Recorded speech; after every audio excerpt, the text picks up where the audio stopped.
ne change pas. Dieu va faire des miracles, Dieu va faire encore. Alléluia. Il guérit les malades, ressuscite les morts. Il est vivant toujours, il ne change pas. Dieu guérit les malades, ressuscite les morts. Il est vivant pour toujours, il ne change pas. Dieu va faire.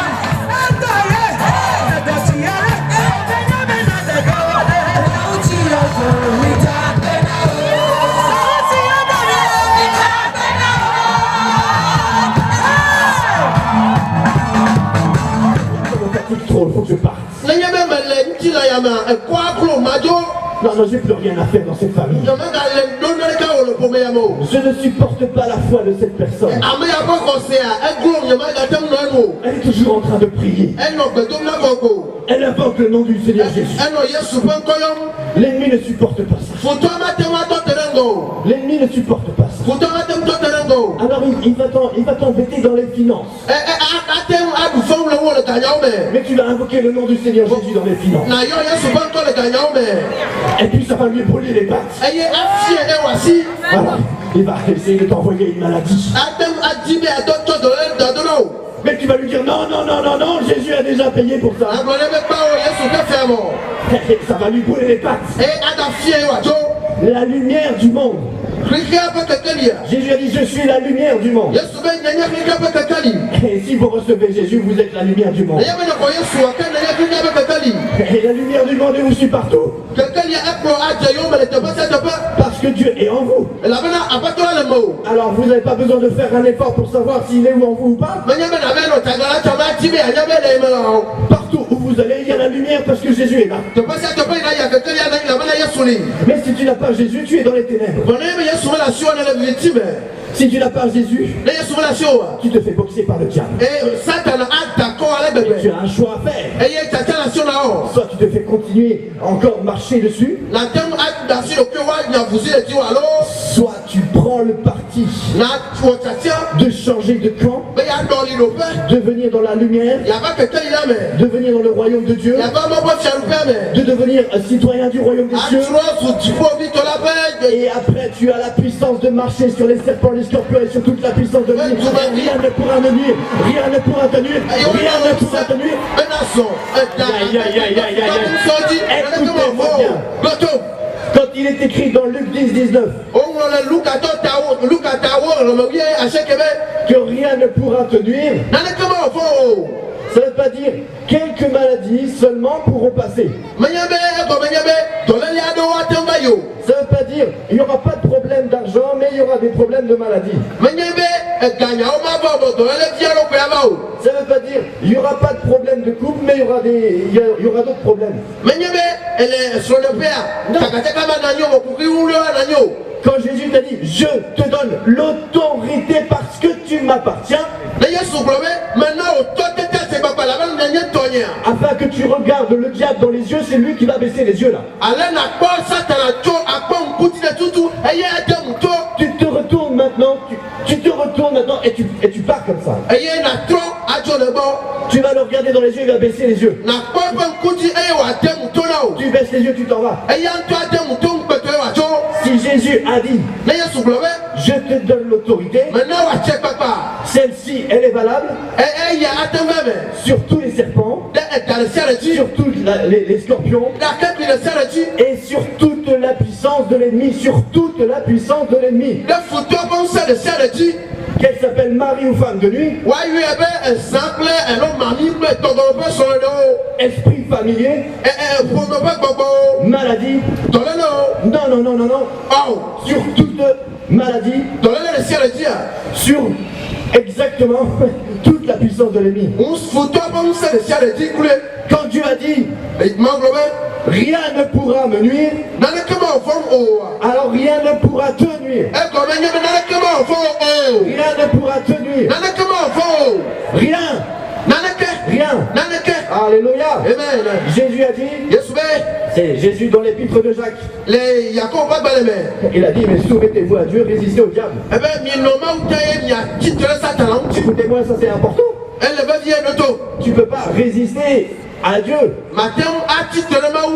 si tu veux que le diable te résiste. Tu as une règle primordiale. La Bible dit de se soumettre à Dieu pour résister au diable. Alléluia. Amen. Soumets-toi à Dieu et résister au diable. Et à ce moment-là, la Bible dit que il fuira et il va fuir loin de vous. Et il va fuir loin de vous. Alléluia. Parce que toi, tu vas brûler pour Dieu. Quand tu vas brûler pour Dieu, amour passionné pour Jésus-Christ, le sauveur du monde, le diable il va se brûler les pattes. Les sorciers vont vouloir lancer les flèches, mais ça ne va pas brûler. Ça va pas t'atteindre. Les flèches elles vont brûler avant de t'atteindre. C'est bizarre ça. J'ai un ami togolais. Et il y a une sorcière qui lui a offert du cirage.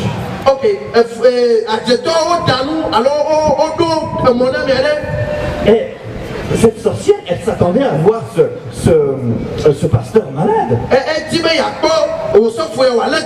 Alors, qu'est-ce que ce pasteur a fait? Est-ce qu'il l'a mis à la poubelle? Non, il a dit merci Seigneur pour ce cadeau, merci mon Dieu pour ce cirage. Et il s'est ciré les chaussures. Mais la sorcière a dit c'est bizarre. Il est pas malade. Alléluia. Amen. Parce qu'il est protégé par Jésus. Parce qu'il est tout le temps en communion avec Jésus. Amen. Amen. Et oui, il y a quelques années quand j'étais venu ici en 2016, j'avais prié pour une dame parce qu'elle avait plein de maladies, plein de douleurs dans les jambes, elle n'arrivait plus à marcher comme ça. Et le père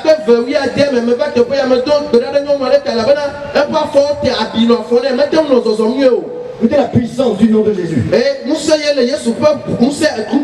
Elle avait passé sur une poudre ensorcelée. Et moi j'avais reçu ça. J'ai prié pour elle. Et je vais vous dire quelque chose. J'ai prié pour elle, mais j'ai demandé à quelqu'un de l'assemblée de venir aussi prier.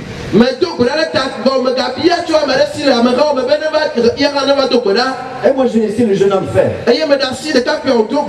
Le jeune homme il connaissait Jésus. Elle était complètement guérie. Elle a pu marcher complètement. Libérée. Jésus est Seigneur. Le nom puissant de Jésus. Il est vraiment phénoménal.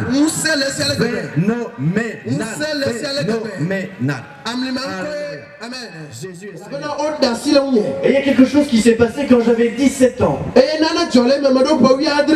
J'étais dans une école, j'habitais à l'école, et j'avais des camarades de classe qui faisaient de la sorcellerie dans l'école. À distance, ils pouvaient soulever des chaises. Ça c'est le pouvoir de Satan qui fait cela. Il cherchait à communiquer avec les morts. Et ça m'impressionnait. Mais je n'avais pas envie de faire comme eux. Je pensais que c'était mal. Mais j'avais quand même envie d'être en contact avec mon père que j'avais perdu. Et il y avait une émission à la télévision qui expliquait comment rentrer en contact avec les morts, les défunts.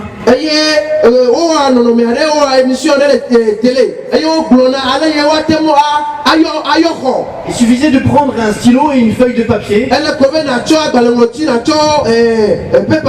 et d'inviter l'esprit dans le bras pour que l'esprit puisse me parler. Donc, on était dans la salle de classe. Et il y avait beaucoup d'étudiants. Et moi j'ai essayé ça. Alors, j'ai pris le stylo et j'ai invité l'esprit de mon père pour me parler. Et bien sûr, ce n'était pas l'esprit de mon père, c'était un démon qui est venu dans mon bras. Alors je pouvais poser des questions. Et puis mon bras, il faisait des signes bizarres, il écrivait.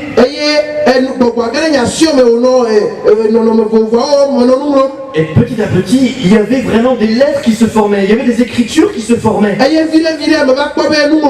Et j'avais l'impression que je pouvais communiquer avec mon père qui était mort. Ah, ça m'a impressionné. Je pouvais communiquer avec l'au-delà.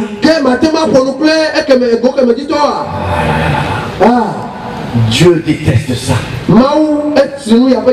Dieu condamne la communication avec les morts. Parce qu'en fait, vous communiquez avec des démons. J'ai fait une grave bêtise.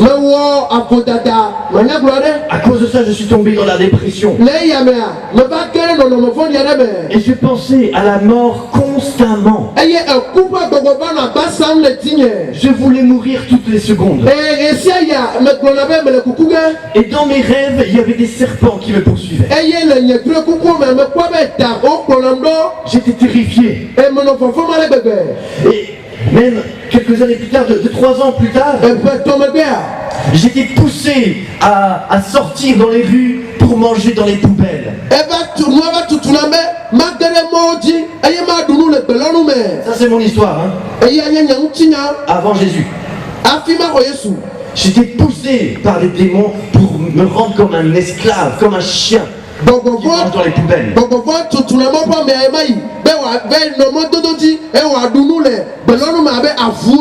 Parce qu'il y avait une malédiction, une puissance dans ma vie, une horreur dans ma vie qui me poussait et qui me réduisait comme un animal. Satan se moquait de moi. Et je vais vous expliquer la puissance du nom de Jésus-Christ. Quelques années plus tard, quand j'ai donné ma vie à Jésus, j'étais à l'école biblique. Donc j'étais vraiment à Jésus. Mais il y avait encore une puissance qui n'était pas partie de ma vie. Et une nuit j'ai fait un rêve. Et dans ce rêve, j'ai vu une main qui a pris un stylo vert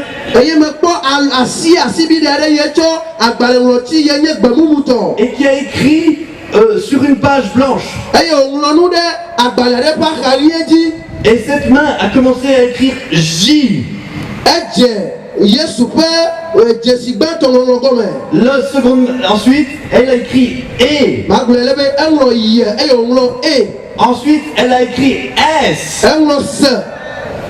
Et autour de cette page, il y avait des voix, plusieurs voix qui disaient « Oh non, quel nom va-t-il écrire? Quel nom va-t-il écrire? Non, pas ce nom-là quand même !»